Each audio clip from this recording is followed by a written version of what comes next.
Welcome everybody. I want to welcome our executive and CEO friends who are joining us in the development track room. It's really nice to have you here.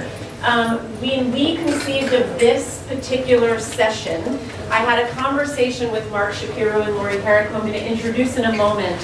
But as we were talking about this session and what it was going to be intended initially just for the development track, we had a moment where we said, well, wait a minute, if this is about building a culture of philanthropy, we really need to figure out who is on that team. It's not just the development staff. It's not just the CEO or executive. It is absolutely a partnership of both and everybody else. So when we thought about this, we said, wouldn't it be great if we could invite the execs in? And I reached out to Brian and said, what are you doing in track session 2? Do you want to come join us? I know you thought that. And so that's how this came to be. You will see on the wall behind Mark are some ground rules that the development folks yesterday came together around. And these are just, and I'm pointing it out because I want to remind the folks who were with us yesterday that they still exist. And to all of our new colleagues that are in the room, I'm not going to take the time, but really the most important thing that I would ask is that you make the conversation we are having as a group the most important conversation. That means that when you take out a phone and you start emailing or texting somebody, that becomes the most important thing. And it's so distracting to the people who are presenting or to the colleagues who are trying to learn. So please join us in making this a safe space.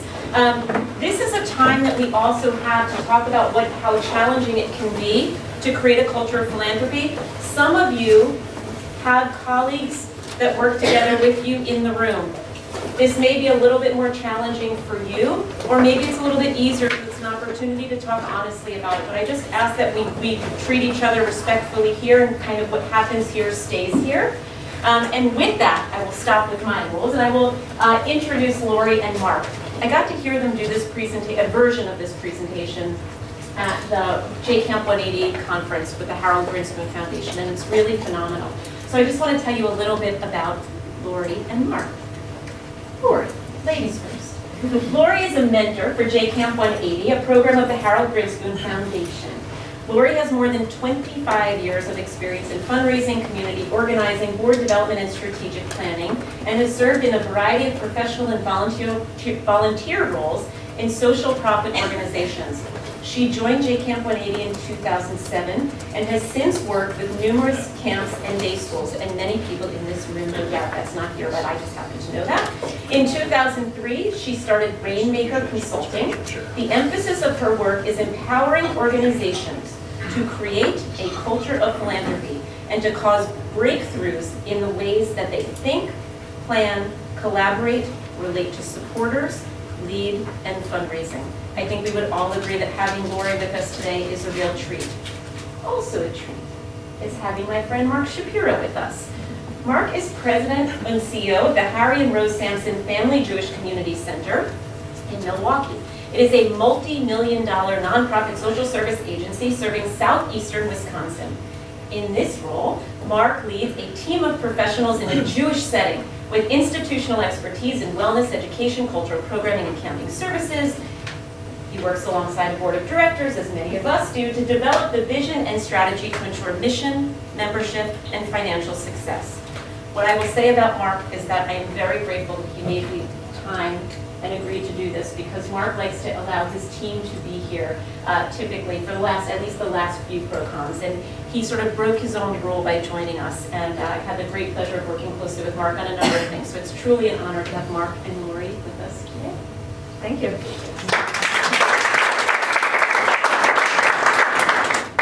So, as Jennifer mentioned, I'm Laurie Herrick. It's really a pleasure to be here with all of you, and it's very exciting to have both development professionals and executive directors, executive CEOs in the room together.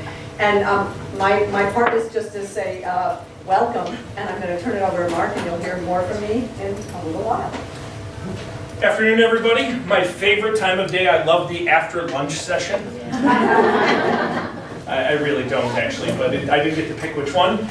Quick show of hands, how many of you are CEOs or executive directors of your JCCs? Trying to get a feel for this. And how many of you are the development director, chief development officer, so on and so forth. Great, so good to know that once the execs saw my name on the list, they decided not to come, which is good. I prefer it that way, less heckling.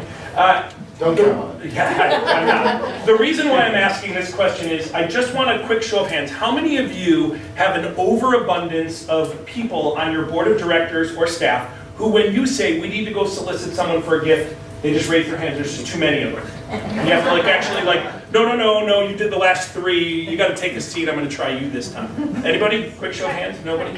You have an overabundance of people who want to ask people for money. Oh, that want to ask? Yes, that want to do it. No, that you have an no, they don't overabundance wanna of do board members who are like, I would love to go solicit my friends for money. Yeah, they just want to write the check. Right. Oh, wow. Why don't you just come up and teach this session? That is fantastic. I would like to know how we get to where you don't even have to ask, they just want to write checks. That's It's pretty Dan easy. Bernstein's J. Oh, that's an Irv Chase thing all the way through. Exactly, yes. And notice, Dan Bernstein is not here. The retirement has begun.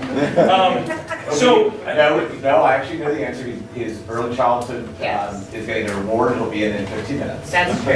I thought you said no heckling. we're gonna actually find out. It's a two-way heckling street. I know what's coming my way. So, part of what we're trying to talk about today is what it means to build a culture of philanthropy. Just a quick story about me before I hand it back to Laurie to get into the meat of all of this. About 2 years ago, our JCC was really struggling with our board of directors really not having any clue whatsoever what philanthropy meant, right? And what culture meant. Whenever the word culture was used, they instantaneously assumed we were talking about a cultural program, and that if we were going to talk about a culture of philanthropy, it was raising money for our film festival. When in fact, what we were trying to do was to try and zoom a little bit. What would it mean for us to contract space as staff and leave the space empty and hope that our lay people and other staff would actually fill in that space for what it means to truly understand what philanthropy means. The relationships of, building relationships with people, not just asking people for money. So we asked Laurie to come and speak. And it started this journey that we're now almost 2 years in on, of Laurie coming out and speaking with our board to start the hard work of what it means to build a culture of philanthropy. While I can't guarantee you that if you are really paying attention for the next hour and 15 minutes, the results will match exactly, but I can tell you that for the first time in my 13 years as CEO, we have 100% board giving this year. We have our gala coming up, and for the first time in 5 or 6 years, every single one of our committees for our gala is being chaired or co-chaired by a layperson.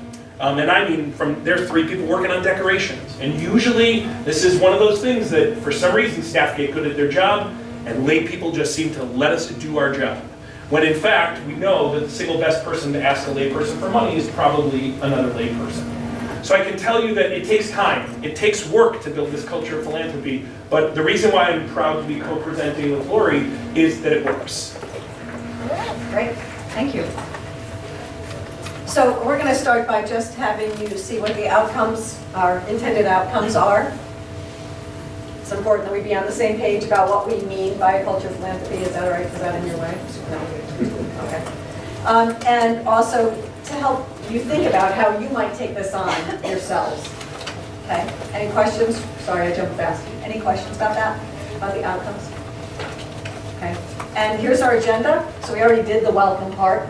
I'm about to dig into the culture of philanthropy, and we're going to move through these different things in the next hour or so. All right. So, the idea with a culture of philanthropy is that we want to have everybody within your agency essentially be on the same page, right? Not doing all different things, but to really have the same vision and some place to go. Now, have you ever been on something like this, had this experience? Okay. This is not what we have in mind, right? What we want instead is to have you all kind of moving in the same direction. And so that you're able to move your agency forward and that people aren't paddling in separate directions without life jackets or anything like that. So taking apart the idea of a culture of philanthropy, let's first talk about philanthropy. What comes to mind when you hear the word philanthropy? What's the kind of common, when people hear philanthropy, what do they think? Big numbers. Big numbers. The poor. Right. A lot of people go to this.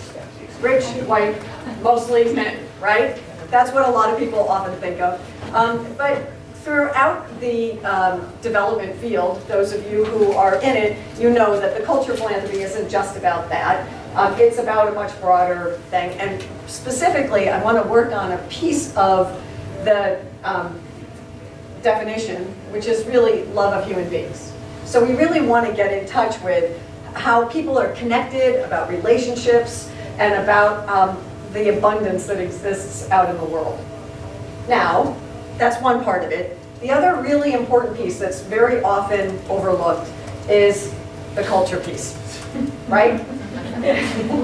So, I know, I love this slide. To me, the mama, it just cracks me up. I think it's hilarious. Anyway, but the culture part is a little bit harder to think through. It's a little harder to understand. And it's really, it's the piece that we need to kind of unpack. And really, what happens is that it becomes, what our culture is something that we're like in. It's almost like we are the culture. It's all around us. If you've ever, thought about the whole fishbowl concept, it's essentially, it's like we're living in the fishbowl and we don't even know we're living in the fishbowl, right? So what we want to do is start with an opportunity for you to think a little bit about your own organization. And so what I'd like to suggest is that this is going to be a little bit logistically interesting, but if you are here with 2 people or more, to quickly, if you would, sit together. So just do that piece first, and then we'll reconvene.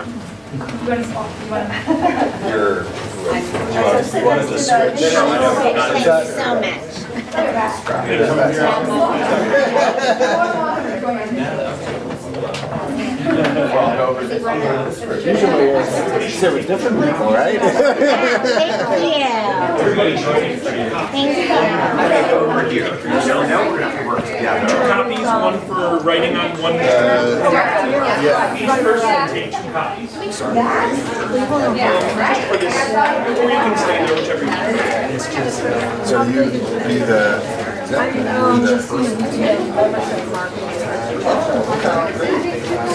Okay, so everybody at every table, please, to pair up.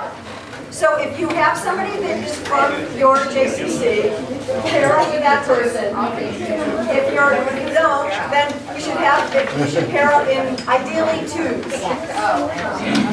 2s unless your organization has more than 2. Do you have more? More. And they're next to the table.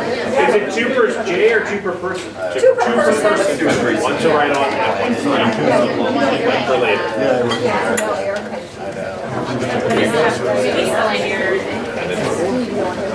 Okay, pay attention. Okay, so we gave you 2 copies. We gave you 2 copies, and the reason we gave you 2 copies is one's to take home. Okay, so it's just so that you can have an extra one. And if you have 2 people from your agency, you really only need 1 extra one, right? The idea is for us to begin a process right now, and for you to begin to fill out this assessment, and take a look at how your agency does in these different areas. Now, you'll notice that some of them might be super camp focused. It's because it came from J Camp 180 and the Herrick Grinspoon Foundation. And so, take it or leave it, whatever. If you need to think a little differently about it, it's just a tool for you to use. And I do want to add in there. So the leap of faith that needs to be taken a little bit right now is, even if you see the word camp, just curious, anybody in this room not have camping as part of your programs? Okay.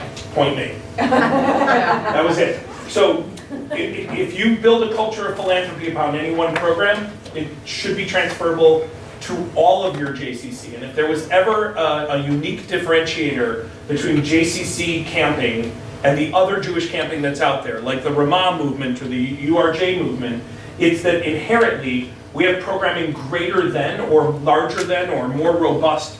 And so the culture and our opportunity to connect from our camps back to our JCCs make this even more powerful than it is just for camping. And so as you're about to answer this stuff, I do want to give just one trick. Do not think about it. the first thing that comes into your mind is the honest answer. And you might think, I want to put down a yes, but you really thought of no first, just put down the no. We gave you 2 so you can throw this one out and never share with anybody again, but the only way in which you're going to understand where you really are is if you understand what your culture is right now. The other thing is, we don't have, this isn't a 3-hour workshop, right? So you're going to be able to start it, and at a certain point, we'll stop you. But the idea is if you're sitting with somebody from your agency, we're going to give you time after filling out part of it to share with someone.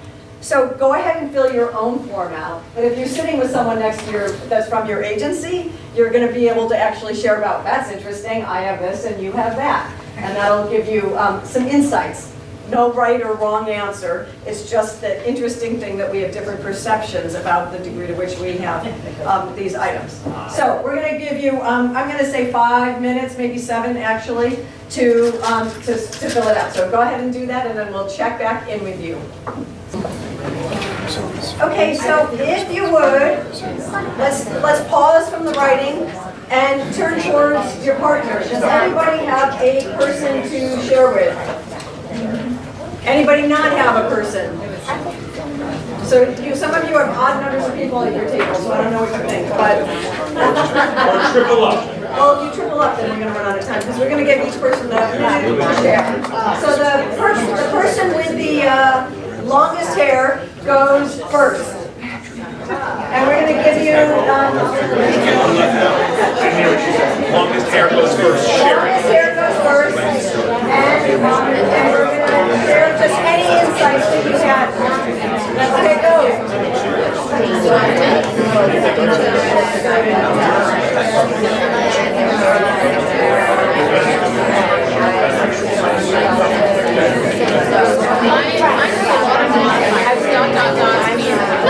I have some data. Part of the question is yes. Or for me, it's ...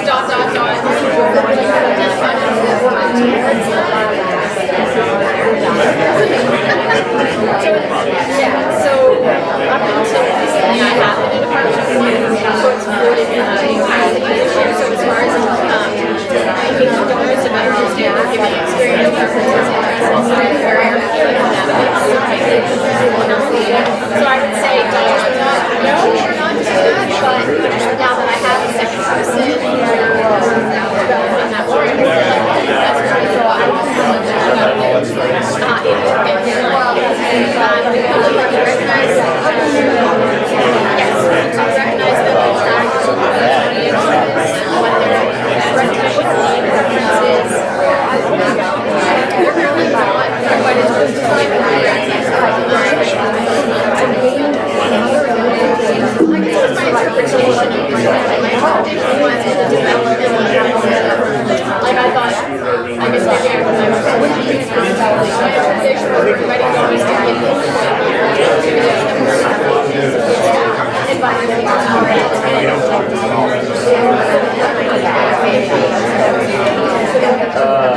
Let's take about 1 more minute of sharing so the other person can share now if they want. I've just begun to my excited about it, but I think it's online again in the Excel sheet that I created. I'm doing a lot of great work and everything that I've done I've actually done it. So I know it's big and I'm so their willingness to participate in treatment and that fear of mine where I always say, let's take this work here by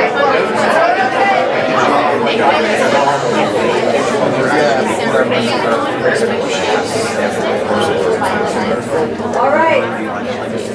I would love to hear some insights or shares that came out of just doing that exercise. Anybody? Any insights that came from filling out the form and maybe talking with somebody in your organization about it? Yes. I now don't know a lot of stuff. Great. Hey. Success! Good. because unless you know what you don't know, That's right. you can't go forward. No. Anybody have their answers 100% exactly the same? I'm just development. No. No. So I want to point this point out for a really important reason. I was at the J Camp 180 conference, and I was listening to Mark Gold, who is Laurie's boss. Yeah. As he was talking about a unique challenge facing JCCs, especially in the philanthropy world, it is that program directors, in this case day camp directors, go off to a conference. They get extremely inspired, they learn something, they say let's go for it, and they sign up for a program like a cohort group. And then slowly but surely, it falls off the agenda of the CEO. And the CEO will tell you well, right now we're thinking about this, or we're on that. And by not having the program leadership and the development director and the CEO in lockstep, then you don't actually have a culture. You end up in divided, or your culture is exactly that. It's a divided culture, as opposed to everybody being part of the agenda setting. And I will tell you, it is uniquely hard to raise money from foundations when your program staff comes and says, well, we're all in, and then the mentor comes to the board meeting and it's not on the agenda. The development isn't even on the agenda at all. And so if there's one thing that you walk away from is to realize that at some point when we really have adopted the kind of culture that we want, then it doesn't matter whether or not everyone completely agrees, everyone is at least answering the question the same way. And that will be the kind of culture that we hope that can grow out of this session. Well, and to take what Mark said to another level, for the last several years, through the Grinspoon Foundation, I've been teaching a course called GIFT, which is a fundraising training program that has historically been just for development people. And what we found is that they would go back to their agency and they would have all these ideas and then it would fall flat.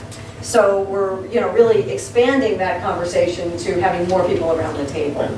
Yes? But I'm sitting here thinking about Mark, you said we got all these different things that we're going to pull in different initiatives.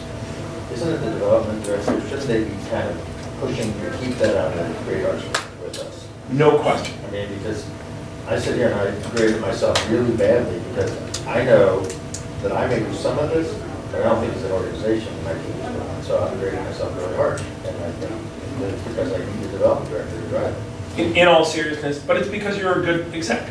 You have a self-awareness, you have a drive to succeed. And so the question is does your development director think they can? Do they think they can come? I can't imagine it's the easiest thing to walk into the CEO's office and say, no, your board agenda is wrong, you need to put this on it. And I think you could have the greatest development director in the world, but I'm just curious, how many development directors feel the confidence to just walk into your CEO's office and tell them they're wrong, and they forgot to put you on the agenda, and if they say, thanks, we have a different priority, say, no, we agreed to this, and keep pressing for it. And so that's what this idea today of why we're all together is the realization that, now I will tell you the hardest one is you have to be honest about your priorities. So you have to be able to look at your cultural arts department and say, no, it's not your year. We're paying attention to day camp this year. And the agency has to have that collective, has to agree on the priorities. It's uniquely more difficult for JCCs than it is for a Ramah overnight camp. And I say that with all respect to Ramah overnight camp, but Ramah overnight camp's national leadership decides they're going to take an initiative. Every camp director doesn't have a choice. That's the way it goes. If JCC Association tells the executive directors of the CEOs of every JCC are going to do something, whether you like it or not, it's not going to go. Yeah, and the other way that I say one piece of that is that hiring a development director on top of a culture of scarcity is a waste of resources. Yeah. Because very often what happens is the executive director's dreading doing it, the board's not interested, the program staff considers it to be that evil thing that happens that somebody else is handling, and then you hire somebody and they fail and you don't understand why. So that's a big piece of that. We're going to be talking about that though, coming forward in just the next couple of moments. So just set that assessment aside. We'll touch back on it at the end, but truly it's a tool for you to take to your agency. And you may have noticed, by the way, on it there were these little hard and a little building structure, and what was my behavior? A footprints, right? So this is a model Robert Gass created with his organization called the Social Transformation Project. And he talks about how do we really take apart our culture? How do we really begin to understand that? Because it's not just this thing. It really is comprised of 3 unique pieces. So I just want to talk about each of those so that you understand it. So, for example, in behaviors, that could be who's included in a conversation, who's not included, where is there competition in communications, for example, who shows up, is there a presence of development at your board meetings, does the CEO show up and support the development person when the development person's not getting the, what they need to get done? What are the actual actions and behaviors that people are exhibiting? And then there are the structures. So structure could be the flow, it could be that. It could be a structure as a database. A strategic plan is a structure. There are all different types of structures, but both of those 2 components really need to be in place to make an impact on your culture of philanthropy. The third, hearts and minds, has to do with attitudes, thoughts, opinions. Sometimes these are things that are articulated. You can hear it surface in people's language, but you can also, sometimes it's not articulated. So sometimes it's like going on in here, right? Like I mentioned a minute ago, that kind of, development being that evil thing, that arm twisting, manipulative thing that I want nothing to do with, but I'll smile around it, right? That's a prevailing attitude that happens in a lot of organizations, that this idea that development is bad or it's somehow manipulative and bad. So, did you want to say something, Mark? Yeah. I thought so. I mean, it's the silliest question ever for anyone who knows me. There was a moment where I was sitting in the seat that you guys are sitting in right now. We'd been at the biennial, and we brought in a woman named Laura Frederick for our first year of trying to create this culture of philanthropy. She wrote a book called The Ask. Anybody here actually ever read or seen Laura Frederick? And she's a dynamic speaker and fully polished, all great about teaching about philanthropy. I highly recommend her book. But I highly recommend not bringing in the person who has a book called The Ask for the first session you do on trying to build a culture of philanthropy. She just wowed us. She was so great. She spoke at one of the J Talks, and my board thought that she was great, and they wanted to bring her in, and it was the exact opposite. Build the culture first, then get people around the ask, right? But we brought Laurie in, and I will tell you that of those 3 components, the hearts and minds is the one that has to get really connected for everyone to be on the same page. So what happened was we actually started with just our officers of the board and Laurie for a dinner the night before this 3-hour presentation with our board of directors. And Laurie asked one question, and it took 1 hour and 45 minutes for just the officers to get through it. And I know that, and I was not one of them. It was just simply, why are you here? Why do you care about the JCC? And I will tell you, there were tears that were shed that night, that when we took the time to slow down, there may have been a few bourbons along the way also, but the story came out, and people's hearts and minds about philanthropy, love of human beings, as opposed to being asked to give money, came flowing out. And when the officers were all on board, they were, for the first time ever, in lockstep the next day during the presentation. But then it starts off, just like all these other presentations do, and there's language, and you're scribbling down names, and there was just this moment, and it was right as this hearts and minds part that happened, where I took this leap of faith and began to realize that I wasn't talking about tweaking or twisting something. And so this was actually what popped into my mind at that moment, that sense of a leap of faith. So, and my presentation has forever been changed since Mark had that inside.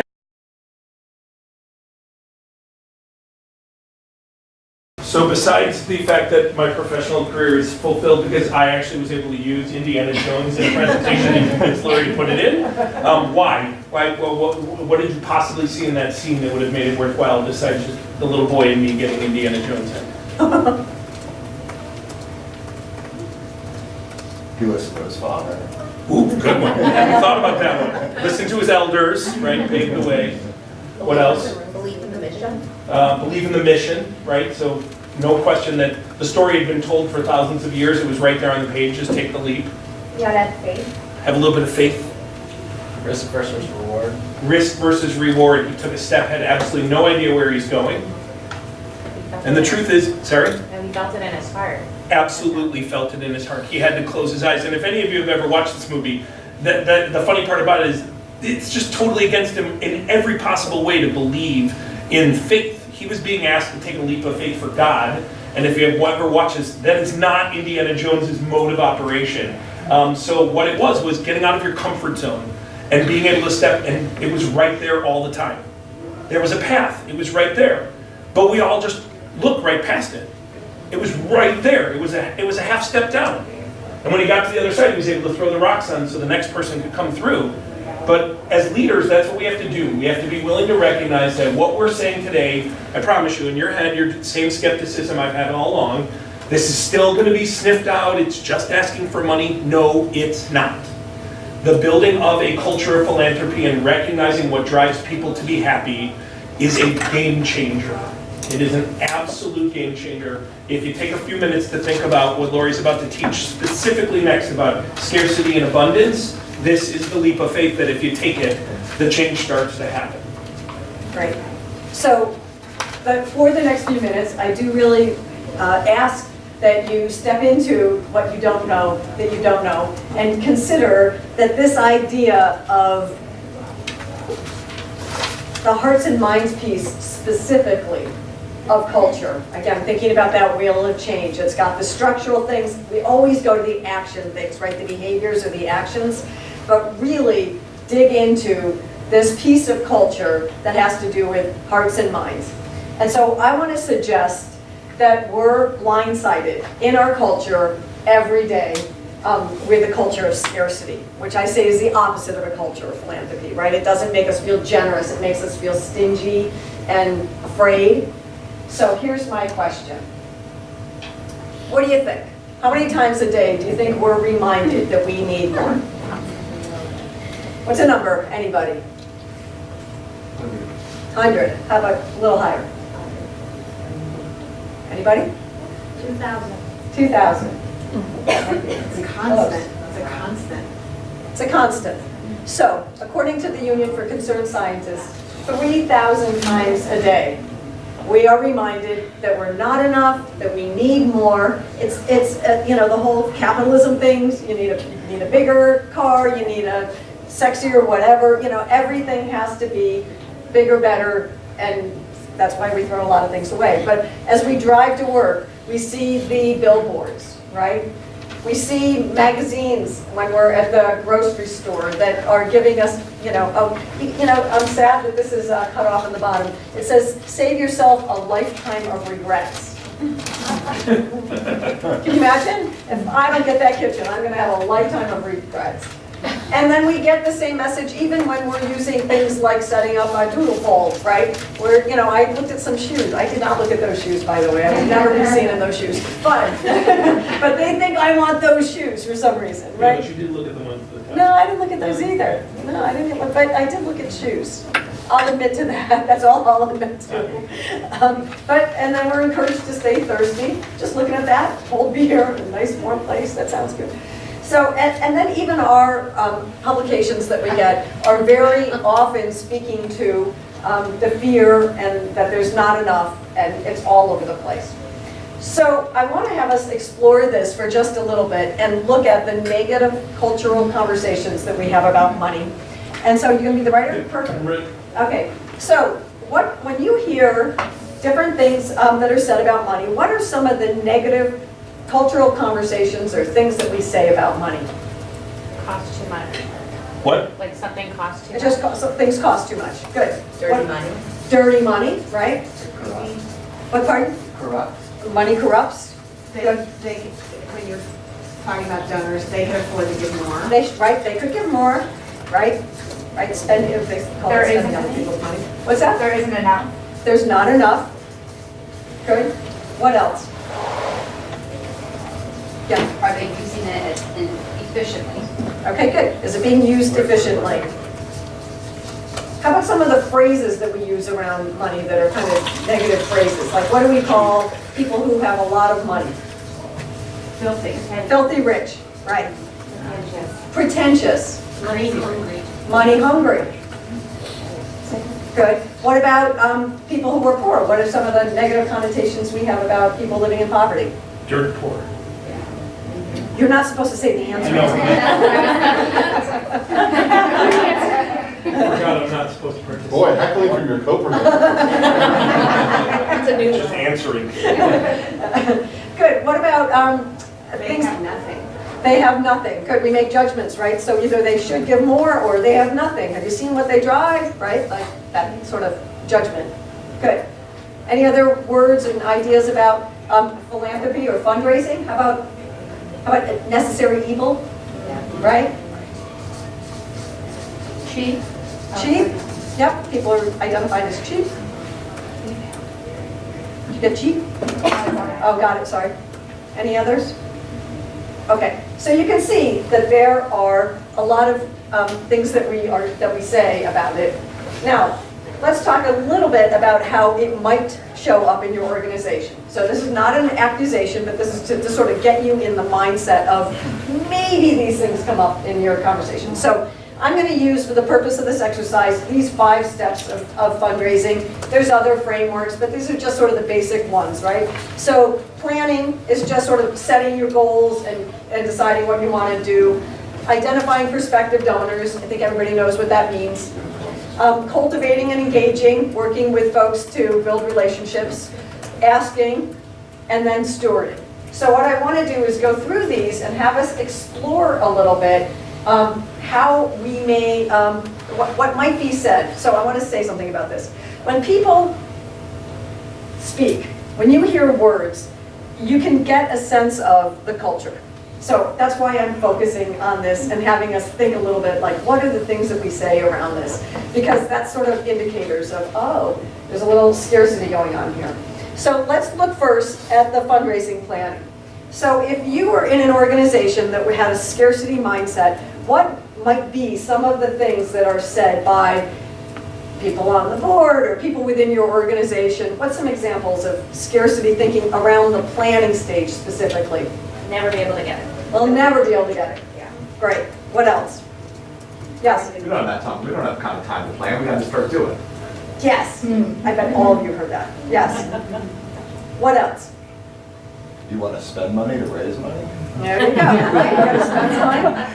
Okay, good. So I put a couple examples. Let's see if they match yours or not. We don't have enough money, enough people to implement a plan. That's like a plan? Are you kidding me? Okay. Our board will never take this on. Okay, so that's just a couple of examples of where negative language might be, scarcity language might exist in your organization. Let's think about identifying prospective donors.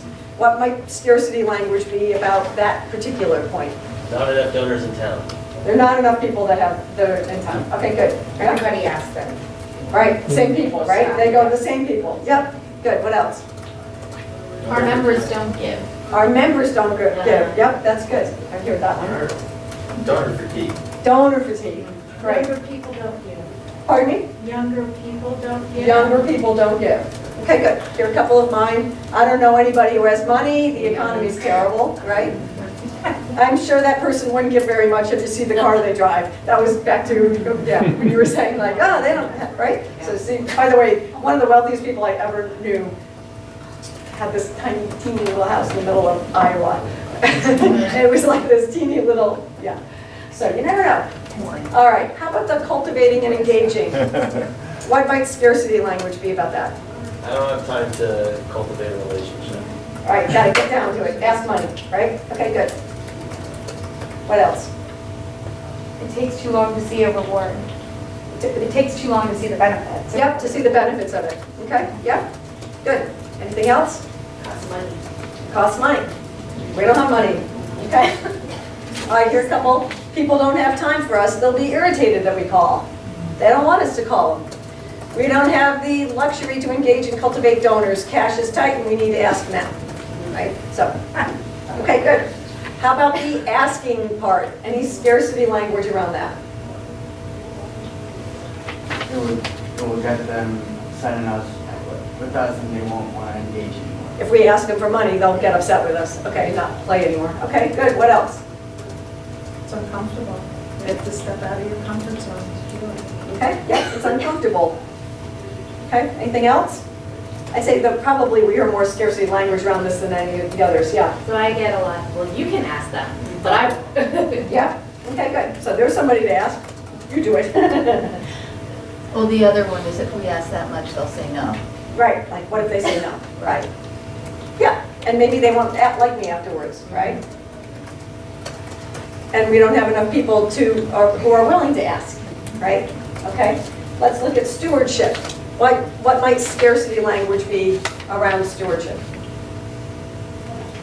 they could have given more.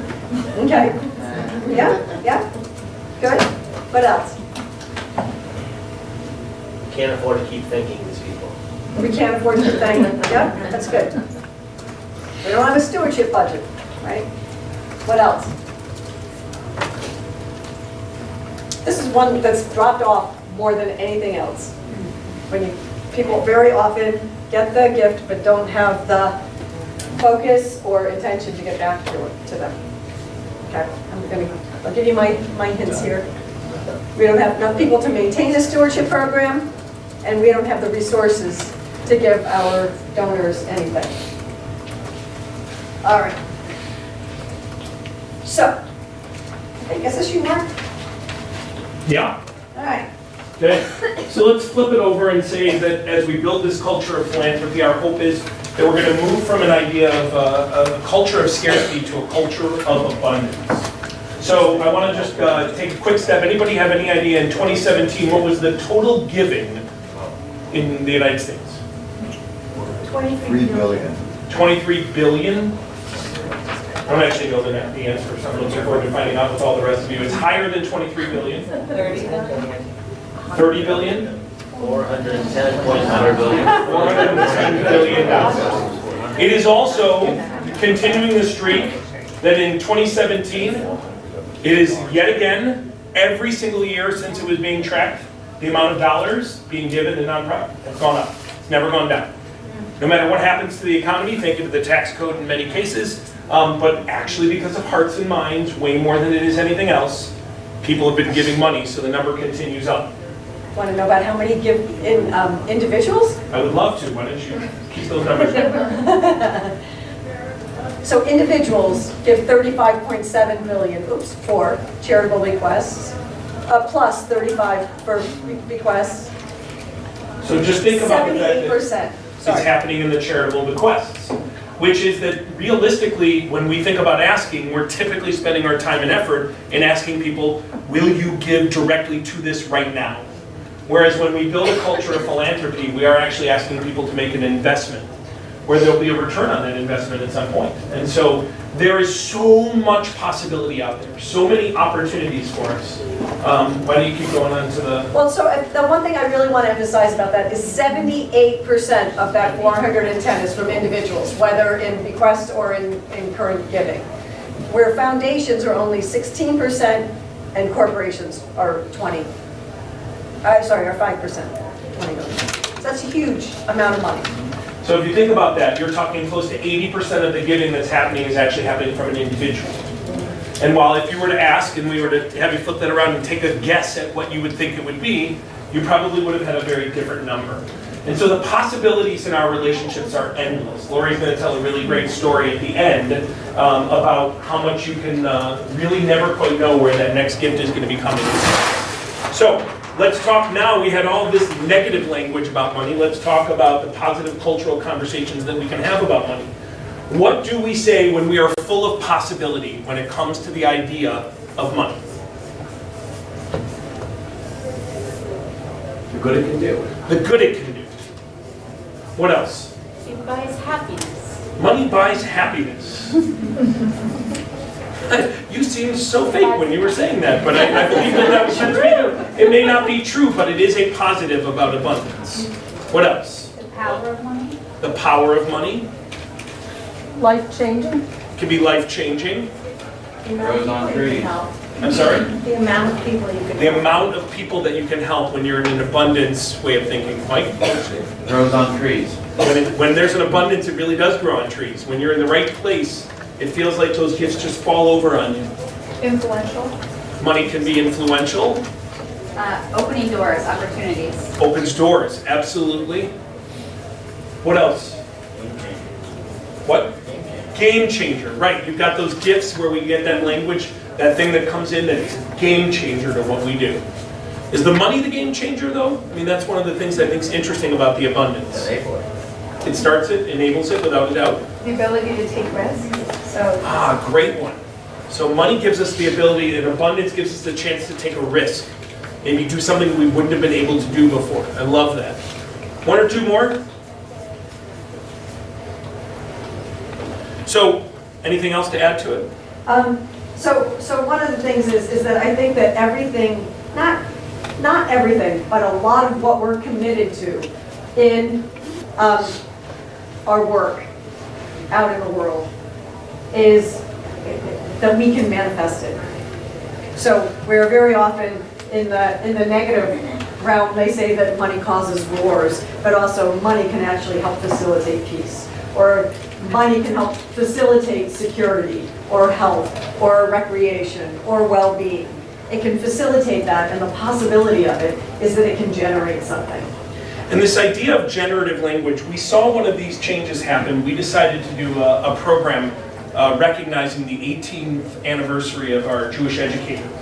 And what was fascinating about it was that when we stopped thinking about the language of donor fatigue, we can't ask the same people, and we switched to a culture of generative language, where what we were talking about was giving people the chance to make a gift or an investment that would have an impact going forward.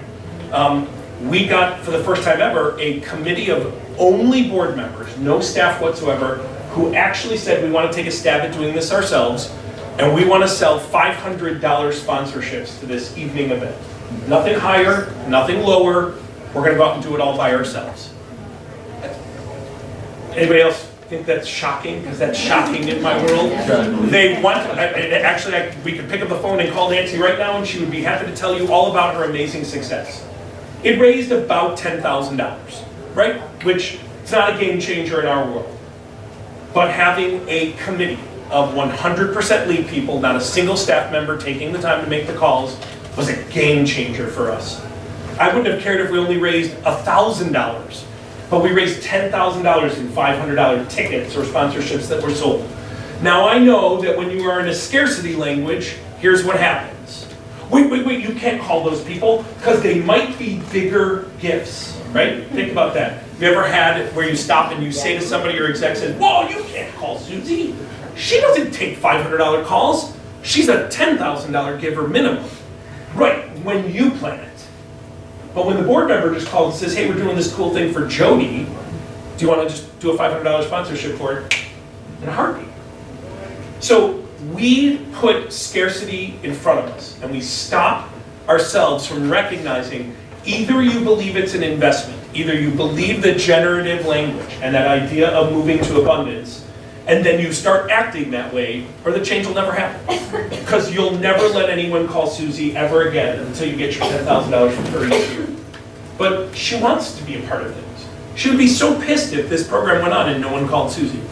She's also upset that I'm talking about her in front of everybody right now. So let's see what happens in our cycle of fundraising if we switch from our culture of scarcity to a culture of abundance. So you'll notice we've got our same things here, right? We've got our fundraising and planning, identifying, well actually let me ask you a question. Anybody notice anything different? There's one change on this. There's no ask. There's no ask. What does it say now?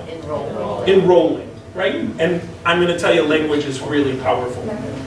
If you've done your work in all of these other steps, if you're acting like what you're rolling out is really cool and you want to know if they would like to enroll with you, the language changes. People get behind it. They actually become excited about it. Not the people that you're enrolling, the people that you're asking to help other people enroll get excited about it. And when the sheet that you put up is filled with flowers instead of sheaves of grain that are dry, and when you're we just want to make sure you understood all the backgrounds and all. But most importantly, let's see what our language looks like when we do this. So we know that when we said fundraising, planning, and scarcity was a language of we don't have time, what would it sound like if we were in a place of abundance? Committee work. What? Committee work? Committee work. So this is great opportunity for our committee to do work instead of staff having to do it. Expanding your goals. We can expand our goals. We can stretch out, and what's the worst that happens? Maybe we don't hit it. We can push ourselves. What do we want to do we've never been able to do? Great one. How do we even think of, even outside of where we ever were before? If we're in abundance, we've got great people with us and we see nothing but potential.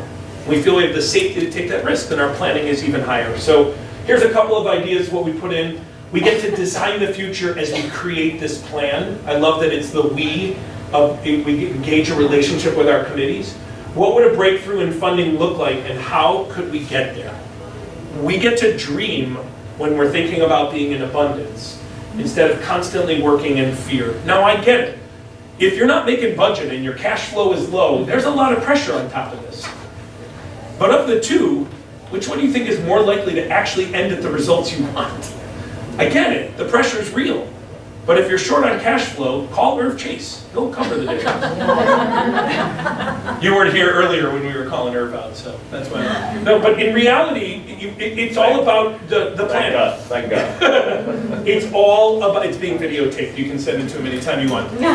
It's all about the planning, right? So it's all about getting this started. So what would identifying prospective donors sound like if you were in abundance? Opportunity for new partners. Opportunity for new donors. So instead of worrying about fatigue, there's all those people we haven't even met yet. Partners, not. Partners, true. Yeah, which is, yeah. Even better language. What else? Well, they would not want to miss out on this opportunity. There's no way, I don't want to take the chance of them being pissed at us for not asking them. That's an abundance. Wow. What else? It's a way of showing your longtime donors that you're expanding your pool of people who are committed to your organization. I would normally repeat, but that was perfect. So I mean, that idea of looking at this as a chance to expand where you are is so cool. So we know there are many people who have a variety of resources in abundance and reasons to give that abundance away.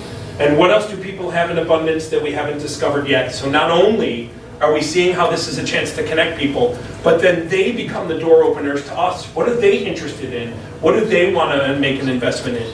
If in 2017 more money was given away than every year before it, it is not a shortage of dollars.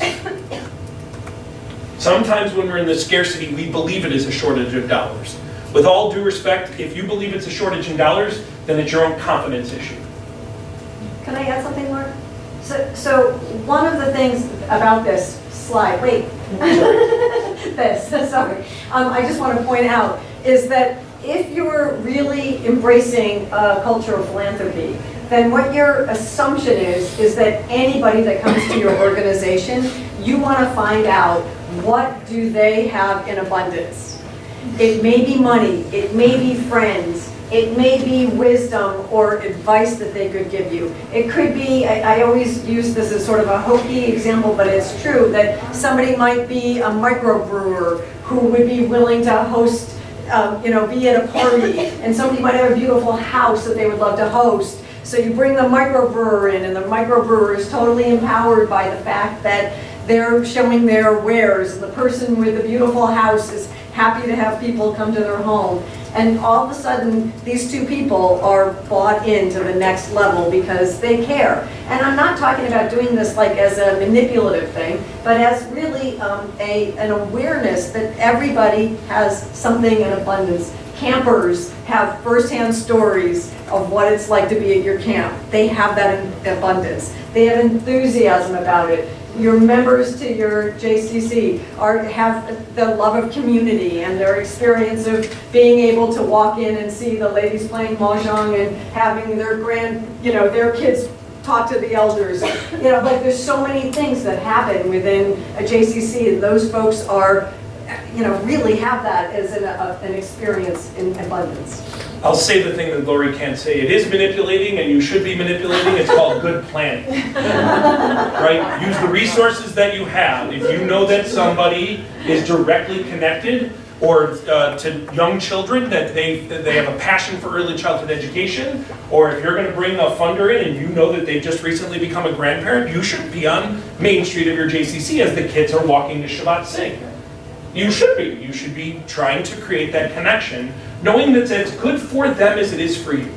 Remember, at the end of the day, our manipulation means good planning and understanding that we are going to build a culture where people are going to be happy when they're with us. Mark, So, yeah. I want to challenge on that just a little bit, because I think manipulative has a negative connotation. And I'm actually trying to challenge, I'm actually trying to say the word that manipulating the circumstances does not have to be a negative. It's the same thing with the word consequences, right? So we use the word consequences and people inherently believe in negative. I believe that there are positive opportunities for us to manipulate a situation or to, and I get it when I say. How about be intentional in a certain. There's no question that those are all good words. I was actually picking the word manipulating for a reason. I get why it it worked perfectly. It worked because it made Brian really uncomfortable. And no, that's exactly the point. What I'm simply trying to say is... You're trying to manipulate Brian? Well, actually, the two of us have planned... No, we actually planned this last week, so we're manipulating all of you guys. No, in reality, I get that that has the negative connotation if we need to change it to intentional or other things. But for a minute, let's be okay with it. Let's be okay with maybe taking a language to a different place where we are not manipulating somebody just to reach the ends ourselves. And I get why that's how it feels like a negative that way. But I think that it's okay for us to recognize that we can be more planful, more intentional, and we can take manipulating off because it's not connecting with everybody. So, I hear you, so we'll take it off. I will pivot quickly. Cultivating and engaging. I don't usually win that fast. It wasn't you, it was all the other faces looking at me. Cultivating and engaging. So what would abundance sound like here? Join us. Join us. Right, what else? Come see all the cool things we're doing. Right, proud of our programs and inviting people to come and see it. Spending money. Spending money. To So, engage them. okay, so we would be investing in getting them there or doing what was ever necessary. So we're being planful about knowing that you have to spend a few dollars to make a few dollars. What else? Fundraisers are friend raisers. Fundraisers are friend raisers. Is that what you were saying? Are? Yeah, that's great. So it's a great opportunity to create a relationship. That we can engage with people where it isn't just about asking them for money. People will want to know how we're progressing. Let's keep them in the loop. Let's connect people. They don't want to feel like they're just dropping their check and they're walking away. And let's ask the people we know who have an abundance of time to help us out, to go out and recognize that there are people who might not be able to make the investment of dollars, but are proud to put their names on this. And when we have an abundance, it's not just an abundance of money. It's an abundance of time. It's an abundance of goodwill. It's an abundance of sharing. Listen, when you go to a new restaurant and you try something and it's awesome and it's new, don't you love to tell people about it? Don't you love to be the one that introduced that new restaurant to your friends? Well, think about if that's what we have in abundance. If we are bringing people in who think that they just saw the coolest thing and they get to be the one that tells their friends about the experience that they just had with the JCC. But that applies not just to funders. That applies to your programming, of getting people to sign up for a camp or whatever it is, because that's what I'm trying to get my staff to understand. If you freaking a marketing piece isn't going to get people to sign up and register. Somebody else telling somebody else to go. Relationships. And so relationship building. You just took that leap of faith for me, which was you just realized that this session is so much more about building a culture of the JCC, not just culture of philanthropy. It's not about funding, it's about relationship building. Right, so back to what Laurie told us. Philanthropy is the love of human beings. We are in this job, we are doing what we're doing because we build relationships, right? And the tool that we have is us. It's the staff that we work with. It's the people that we get to interact with. We don't have machines that are making widgets. We have staff, we have faculty that are making relationships. David? I think also the fact of in the relationship building is the ability to tell stories. If you don't have a story to tell, people aren't going to give you money. So I think that's a big deal as well. It's a great part, and I think Laurie's going to get to the idea that to build a true culture of philanthropy, people need to actually we have to be invested. We have to know what motivated us. We need our own stories and the stories that we see. So in the cycle of fundraising and scarcity, we use the word asking, right? We were going to be asking people for a gift. I'm afraid of the ask. What if people don't like me anymore? We don't have enough people on our board or staff who are willing to ask. So now we shift to the idea of enrolling, those of you who caught that before. What does this one sound like? I would say partner again and let's I love partner together. partner. I love partner. Engaging somebody in to be a partner with you on this.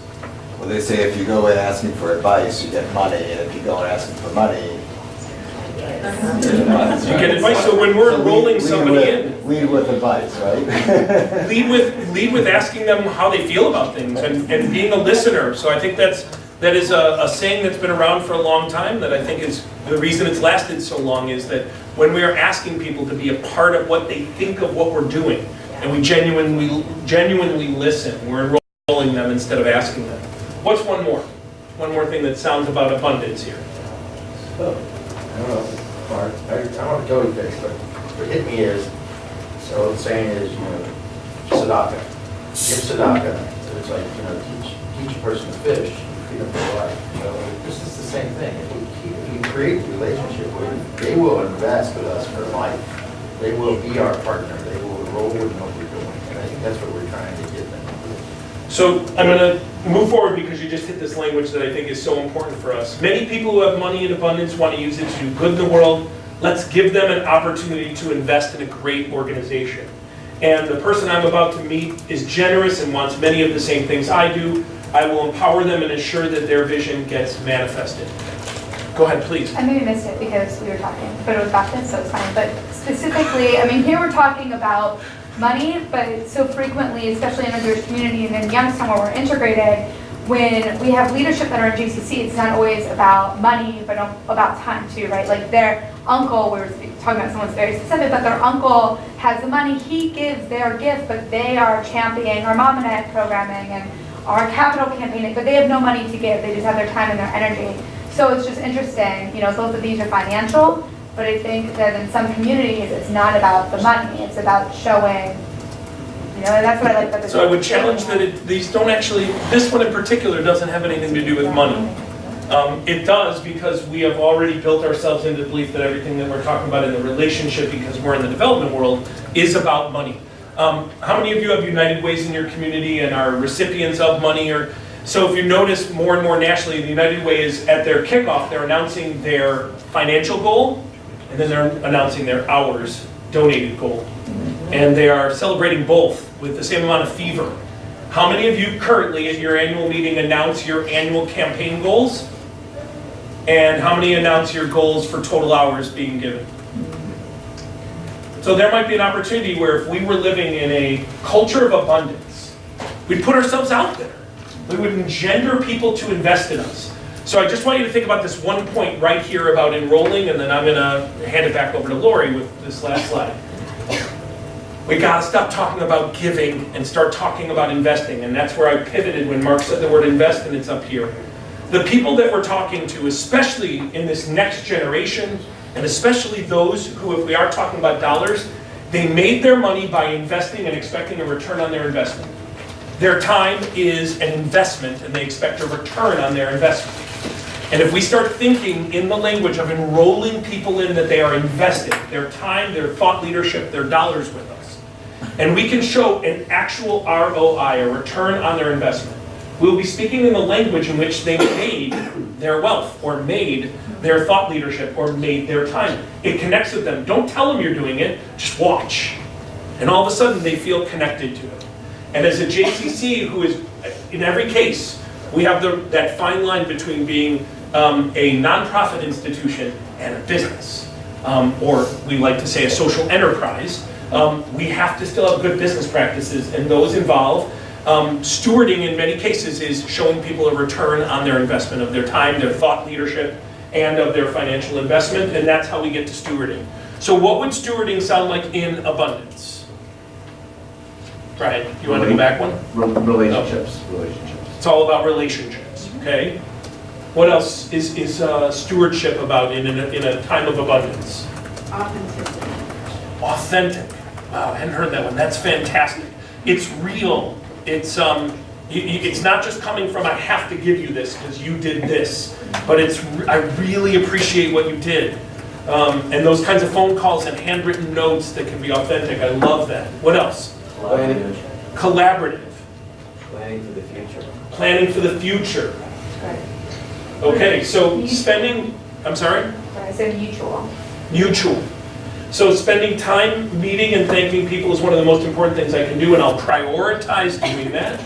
And board members who are shy about asking for money might be very interested in actually thanking people. And there's no question that has been the #1 change at the JCC and Milwaukee's culture of philanthropy, is that almost all of our board members are active thankers. Handwritten notes have quadrupled in numbers. Just to give you an example, our camp committee, the weekend that we're up at camp, just before Shabbat starts, makes a phone call from their cell phones to every single one of the donors on their list to thank them for their gift to the annual campaign for camp and say, I'm here. Usually they call and say, hey, I'm at camp. Don't you wish you were here too? We're trying to convince them to stop doing that to their friends. It lowers their giving in the future. But the phone call from camp on Shabbat is a huge opportunity, and they just love it. They will make all the calls in the world as long as they're thank you calls right now. And soon we hope that they'll be full of abundance in building relationships and sharing them. Awesome. Just one other thought. Sure. It's sort of similar to a relationship with authenticity, but it's helping people be on the inside of where you're trying to get to. So it's actually helping people be part of the journey and not just, it moves it away from that transactional piece of it actually. Yes. It's really, it's not just investing, but it's also investors, and you're bringing them along the journey. It's great. So, and I want to red flag one thing also, that this is just making me think about as we're talking about this. Very often, I've heard the expression, I'm sure many of you had, it was said a few minutes ago, friend raisers, right? So I want to make a warning about that. Often, when a group of, especially, I'm just going to say board members, because that's very often where it happens. Oh, I don't want to ask them for money, let's just, or the reason that event just really stunk was that it was a friend raiser, not a fundraiser, okay? And usually what that is a mindset of scarcity, right? So, I agree with the concept if we think about it generatively, like in generative language, in future-based, relationship, authentic, connecting people and bringing them along as investors. That it works in that domain. But just a warning to be careful when people are saying that, to make sure that they're not doing that sort of, not particularly generative, not particularly forward-thinking use of that framework to mean, good, since that just bombed, we'll just call it that we were making friends. Right? Yeah, have you heard of that happening? Okay, good. I just want to make sure I say that. So it's not like I want to destroy forever the use of friend raisers, because I think that there's a purpose. And I'm on a board, and they just said, oh, we have an art show coming up of our students. Should we have it be a fundraiser? And I'm thinking, okay, how many people are going to pay for art that kids made that really haven't had any artistic, they might do it to be nice, but it's like, no, invite people, don't ask for money, and have it be cultivation or stewardship. Have people see this is the progress that's happening, and if someone gets there and gets inspired and says, I want to buy a piece of art, then, all the more power to them. But use it as a relationship building thing, and don't make it be a fundraiser. But just be clear that if you're going to have a gathering, that it is for asking for money, that you do that well and have it be a success, or don't, and have it be for relationships. Okay. So I'm going to move back to this and just sort of remind you again that as we were talking about all of these different possibilities, we're talking specifically about the hearts and mind piece, right? And where scarcity lives and where abundance thinking lives and how it can make an impact. Because certainly if somebody on your board is saying, I don't know anybody with money, most likely they're not going to be very good at fundraising. So understanding the degree to which our mindset and our way of thinking of things affects how the results we get in the future. Okay, I'm going to shift and I'm going to tell a personal story. So back a gazillion years ago, I was a fundraiser, and I worked with this organization called Results. Results is a international, actually, grassroots citizens lobby, meaning we all go out and do advocacy for people living in poverty. And I was their development person. And I got a mandate specifically from my boss. I love this organization dearly. I had actually worked very hard to get this job, and I was thrilled to be there. And she said, we need to raise $40,000 in the next couple of months, or tell me who I should fire. Okay, so for you in the development field, would anybody be empowered by that? Okay, I wasn't very excited about it. I was horrified thinking about my, this very lean staff who was going to be fired. How is this going to work out? So I thought about it, and I thought, okay, I know this one particular donor. He's sort of my pal. I'll call him. So I did. So I called my buddy, and I asked him if he would make $10,000 gift of this $40,000. I'm thinking, if I get this done, then I'll feel much better. And he said no. He said that he had just recently given, which he had, and he basically said, this isn't going to happen. And I was really bummed out, and I basically felt like I need to do something that's okay. And I basically did what most mature development people do, maybe some of you have done this, is cried. So I went to my boss and I cried, and she reminded me there's no crying in development, Laurie, and you wanted this job, didn't you? Sure. And exactly. And she recommended a resource, actually not just a resource, but she suggested that I call a woman by the name of Lynn Twist, who's the author of this book, The Soul of Money. And she knew Lynn, and I recommend this book highly if you're taking little notes, although there's a slide deck too. But and Lynn was friends with my boss, whose name was also Lynn, and we had her come and do a training at our agency. Okay, so Lynn came in, we're in the little conference room. We've got maybe 3 board members there, maybe 3 staff members, and we're talking about fundraising, and I'm getting excited again, starting to not totally give up hope. And I said, I heard of this organization that got $1 million donor. We should have $1 million donor. Wouldn't that be cool? And Lynn said, Laurie, why don't you take on a stand of getting $1 million donor for this agency? Well, this is what I started doing. I was like, not me. I don't know. Is this such a good idea? We should do this, right? She said, no, Laurie, this is the idea. You could actually cause a breakthrough for this organization if you took this on. If you took a stand for this, there are a few things you need to do. You need to tell everybody. You need to put it out there. It's what she calls throwing your hat over the fence. I don't know if you've ever heard this expression. What happens? You throw your hat over the fence and you gotta go over and get it. Like there's just no choice, right? So that was the first thing. Did somebody have a different alternative? Brian said you lose a hat. No. Wrong answer. There are no wrong answers, but that one was wrong. Anyway, so she said, you start to put it out there, and there's a possibility that it can happen. If you don't put it out there, it's not going to happen. And the other thing she said is you need to find a committed listener, somebody who doesn't say you're absolutely crazy. It's possible. We can do this thing. So I started thinking about it, and I started thinking of my friend Peter, who I would run with periodically. That's not Peter and me, but it's 2 people running. And so Peter and I would run together. We'd see each other maybe 3 times a year at various conferences. He was a volunteer. And at a certain point, I said to him, Peter, I have this idea. I would really like to do this. I have this goal. I know there's got to be $1 million donor out there. There's got to be. And so we did all sorts of creative things. I went out to California and met with people in Silicon Valley, and we did these different ideas. And then maybe on the 3rd or 4th time we were running, this is what Peter said. And I had no idea whatsoever that Peter had the capacity to be $1 million donor. So Peter took on a pledge of $100,000 a year for the next 10 years, okay? And it was really very, very exciting, and it was a huge breakthrough for this agency. And by the way, for those of you in development, it doesn't mean don't ask and they will give. That you usually have to ask. But what happened was he was enrolled, and he saw the possibility, and he saw what could happen if you move forward and you do this sort of thing. And that it's possible to generate something completely new and exciting.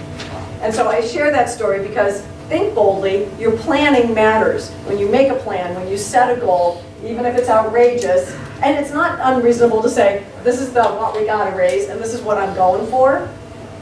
but I encourage you to think boldly as you're doing that sort of thing. Laurie, can I just add one? Sure. About that? Yeah. I think the other interesting part of that story is that there's a comfort that you have with a friend.